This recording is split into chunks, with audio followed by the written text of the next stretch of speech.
दोस्तों इस वक्त मैं हूँ एम्स्टर्डम नेदरलैंड के अंदर और ये मेरे पीछे आप सारा का सारा देख सकते हैं। तो हम सिटी का जो है वो वॉक टूर करते हैं ताकि आपको थोड़ा सा आइडिया हो जाए कि एम्स्टर्डम कैसा लगता है। और बहुत ही खूबसूरत है और मैं इसे साइकिलों का शहर कहूँगा क्योंकि सुबह से शाम तक मैं बहुत साइकिल देख चुका हूँ।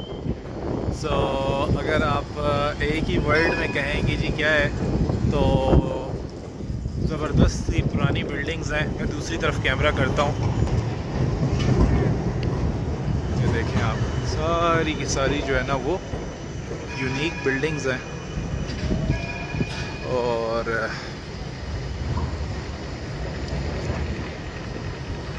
ये सारा का सारा जो है वो आपके सामने शहर है। तो दोस्तों सबसे पहले हम बात करते हैं विज़िट एम्स्टर्डम के हवाले से। मतलब ये कि अगर आप विज़िट करना चाहते हैं एम्स्टर्डम को, मैं समझता हूँ 2 से 3 दिन इनफ हैं। अगर आप वॉकिंग टूर करते हैं तो यकीन करें कि सारी चीज़ें जो है वो आप जितनी भी अट्रैक्शंस हैं यहाँ पे, उन सारों को जो है वो आप विज़िट कर सकते हैं। और सनी वेदर में आते हैं तो ऑफ़ कोर्स वो ज़्यादा बेटर होता है क्योंकि आप वॉकिंग में कवर कर सकते हैं और इतना ज़्यादा मौसम ख़राब नहीं होता।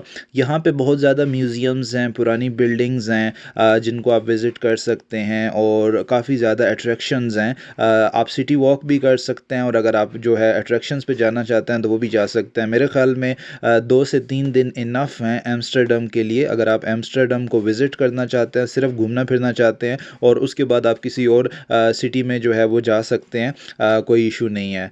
अगर हम 100% मैं सजेस्ट करूँगा कि आपको लाइफ में एक दफ़ा एम्स्टर्डम ज़रूर विज़िट करना चाहिए। अगर हम बात करें कि किस तरीके से आप नेदरलैंड जा सकते हैं तो उसके लिए ऑफ़ कोर्स आपको शेंजन विज़िटर वीज़ा चाहिए। और शेंजन विज़िटर वीज़ा का मतलब ये है कि Schengen group of countries 29 countries ये जो हैं है जिनमें वो है ऑस्ट्रिया है, जर्मनी है, फ़्रांस है, स्पेन है, इटली है, नेदरलैंड है, फ़िनलैंड है, स्वीडन है, स्विट्ज़रलैंड है। ये सारे के सारे कंट्रीज़ के अंदर जाने के लिए सिर्फ आपको एक वीज़ा चाहिए होता है। मीन्स ये कि अगर किसी एक कंट्री का वीज़ा मिल जाए तो आप 29 कंट्रीज़ में विदाउट वीज़ा ट्रैवल कर सकते हैं।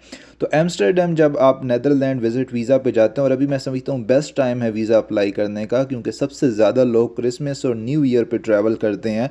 छुट्टियाँ होती हैं और पूरी दुनिया से लाखों की तादाद में लोग जो है वो आते हैं घूमने फिरने के लिए। और यूरोप में तो पूरा साल ही रश लगा रहता है, लेकिन फिर भी क्रिसमस और न्यू ईयर पे सबसे ज़्यादा फंक्शंस होते हैं। आपने करना क्या है, सबसे पहले आपने अपॉइंटमेंट लेनी होती है VFS ग्लोबल के थ्रू या जेरी के ऑफिस के थ्रू, पाकिस्तान में उसको कहा जाता है। किसी भी शेंजन कंट्री की अपॉइंटमेंट अगर आपको मिल रही है आप ले लो। मैं कल वीडियो बनाऊंगा जिसके अंदर बताऊंगा टॉप 5 कंट्रीज़ जिनमें सक्सेस रेट ज़्यादा है। लेकिन किसी भी कंट्री की अगर आपको वीज़ा अपॉइंटमेंट मिलती है आप ले लो। उसके बाद आपने ये करना होता है कि एप्लीकेशन फॉर्म फिल करना होता है, आपने अच्छा से एक ट्रैवल प्लान बनाना होता है, आपने होटल बुकिंग लगानी होती है, रिटर्न टिकट लगानी होती है। कुछ कंट्रीज़ के लिए confirmed hotel booking and confirmed return ticket मैं सजेस्ट करता हूँ। बाकी कंट्रीज़ के लिए डमी टिकट या dummy return ticket hotel booking आप कर सकते हैं। होटल बुकिंग के बाद आपकी ट्रैवल इंश्योरेंस कंपलसरी है। 30,000 यूरो की ट्रैवल इंश्योरेंस होनी चाहिए जो कि ये शो करे कि अगर आप यूरोप के अंदर बीमार हो जाते हैं तो आपके पास इनफ फंड्स हैं अपनी जो है मेडिकल ट्रीटमेंट वगैरह करवाने के लिए। आपका ट्रैवल प्लान हो गया, आपकी होटल बुकिंग हो गई, आपकी रिटर्न टिकट हो गई, आपकी ट्रैवल इंश्योरेंस हो गई, और ओवरऑल आप केस को किस तरीके से प्रेजेंट करते हैं ये बहुत इंपॉर्टेंट है। अगर आप ओवरऑल अच्छे तरीके से केस को रिप्रेजेंट करते हैं तो मैक्सिमम चांसेस होते हैं आपके वीज़े के एज़ कम्पेयर टू अगर आप जो है वो अच्छे तरीके से प्रेजेंट नहीं करते। तो मुझे बहुत ज़्यादा दोस्तों की मैंने हेल्प की है शेंजन का वीज़ा गेट करने का, चाहे वो ऑस्ट्रिया हो, चाहे वो जर्मनी हो, चाहे वो फ्रांस हो, चाहे वो नेदरलैंड हो, चाहे वो कोई भी कंट्री हो शेंजन की, मैं उसमें ऑलरेडी दोस्तों की हेल्प कर चुका हूँ। मेरे ख़्याल में अगर आपको नेदरलैंड का विज़िट वीज़ा मिल जाता है तो आप अपने विज़िट वीज़ा को स्टडी वीज़ा या वर्क वीज़ा में चेंज करवा सकते हैं। बहुत ज़्यादा जॉब्स अवेलेबल हैं और बहुत ज़्यादा इनको फॉरेनर्स चाहिए एज़ कम्पेयर टू बाकी कंट्रीज़ में। क्योंकि होता क्या है कि जैसे नेदरलैंड की बात करें या दूसरे कंट्रीज़ की बात करें, ज़्यादातर लोग जो है वो चले जाते हैं जर्मनी जॉब्स करने के लिए, क्योंकि जर्मनी के अंदर या इटली के अंदर या हमारे पास फ्रांस के अंदर बहुत ज़्यादा जॉब्स होती हैं और वहाँ पे हाई वेज भी होता है एज़ कम्पेयर टू नेदरलैंड की अगर हम बात करें तो। इसलिए ज़्यादातर लोग जो यहाँ के लोकल हैं वो जर्मनी या फ्रांस जाके काम करना पसंद करते हैं, क्योंकि उनको वहाँ पे अच्छा माहौल मिलता है और उनको वीज़े की रिक्वायरमेंट नहीं होती। जिस तरीके से हमारे बड़े सिटीज़ के अंदर लोग ज़्यादा काम करते हैं, जो छोटे सिटीज़ हैं वहाँ से चले जाते हैं। तो आप अगर छोटे सिटी को टारगेट करते हैं, छोटे कंट्री को टारगेट करते हैं, ऐसी जगह को टारगेट करते हैं जहाँ का मिनिमम वेज कम है, तो बिलीव मी ये एक बेस्ट टाइम हो सकता है आपके लिए यूरोप मूव करने का।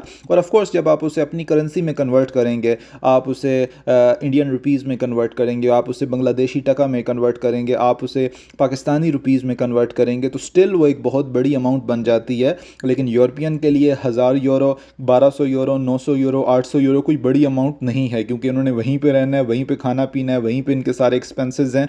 लेकिन आप लोग वहाँ पे मेहनत करते हो और अपने होम कंट्री में पैसा भेजते हो, तो वो पैसा बहुत बड़ी शक्ल में हो जाता है। आपको ज़रूर अप्लाई करना चाहिए। Thank you.